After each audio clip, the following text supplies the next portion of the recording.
Beach ആക്ടിവിറ്റീസിന് കൂടുതൽ താല്പര്യം കാണിക്കുന്നവരാണ്, നിങ്ങൾക്ക് കടലിൽ പോകാനും കുളിക്കാനും അവിടെ സമയം സ്പെൻഡ് ചെയ്യാനും ഒക്കെ ഇഷ്ടമുള്ളവരാണെങ്കിൽ നിങ്ങൾക്ക് പോകാൻ പറ്റിയ ഒരു ഇടമായിട്ട് അൽ മംസാർ ബീച്ച് മാറിയിട്ടുണ്ട്.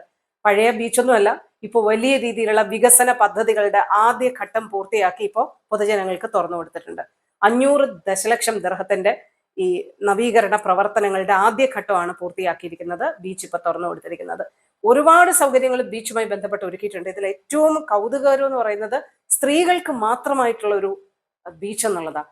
സ്ത്രീകൾക്ക് മാത്രമായിട്ടുള്ള ഈ ഒരു ബീച്ചിൽ 24 hours നിങ്ങൾക്ക് ഇവിടെ വരാം, നിങ്ങൾക്ക് ബീച്ച് ആക്ടിവിറ്റീസിലൊക്കെ പങ്കെടുക്കാം എന്നുള്ളതാണ്. നിങ്ങളുടെ സ്വകാര്യത എന്ന് പറയുന്നത് പൂർണ്ണമായും ഉറപ്പാക്കിക്കൊണ്ടുള്ള പ്രത്യേകമായി വേർതിരിച്ചിട്ടാണ് ഈ ബീച്ചുമായി ബന്ധപ്പെട്ട സംവിധാനം ഒരുക്കിയിരിക്കുന്നത്. അത് ഏറ്റവും വലിയ അട്രാക്ഷൻ ആണ്. സ്ത്രീകൾക്ക് ഒരു ഇൻഹിബിഷനും കൂടാതെ അവിടെ വരാം, എല്ലാ ആക്ടിവിറ്റീസിലും സന്തോഷകരമായിട്ട് പങ്കെടുക്കാം എന്നുള്ളതാണ്. രാത്രി നീന്തൽ സൗകര്യം, ജലകായിക വിനോദങ്ങൾ, പാഡൽ കോട്ടുകൾ, ഫ്ലോട്ടിംഗ് വാക്ക്വേ എന്നിവ ഉൾപ്പെടെ നിരവധി സൗകര്യങ്ങളാണ് ഈ ബീച്ചിൽ ഒരുക്കിയിരിക്കുന്നത്. 2.75 ദശലക്ഷം ചതുരശ്ര അടി വിസ്തീർണമുള്ള അൽ മംസാർ ലഗൂൺ ബീച്ചും 1.25 ദശലക്ഷം ചതുരശ്ര അടിയിലുള്ള അൽ മംസാർ കോർണിഷും കൂടി ചേരുന്നതോടെ എല്ലാവർക്കും താല്പര്യമുള്ള ഒരുപാട് കാര്യങ്ങൾ ചെയ്യാൻ പറ്റുന്ന ഒരു ബീച്ചും സംവിധാനവുമായിട്ട് ഇത് മാറുകയാണ്.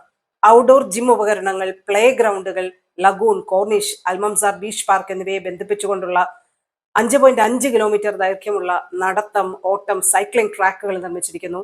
ഭിന്നശേഷിക്കാർക്കായി പ്രത്യേക വീൽ ചെയർ പ്രവേശനം, നീന്തൽ കസേരകൾ, പ്രത്യേക പരിശീലനം ലഭിച്ചിട്ടുള്ള ലൈഫ് ഗാർഡ് എന്ന് വേണ്ട എല്ലാ രീതിയിലും നമ്മളെ അമ്പരപ്പിക്കുന്ന തരത്തിലുള്ള വികസന പദ്ധതികളാണ് അൽമംസാർ ബീച്ചിൽ പൂർത്തിയായിരിക്കുന്നത്.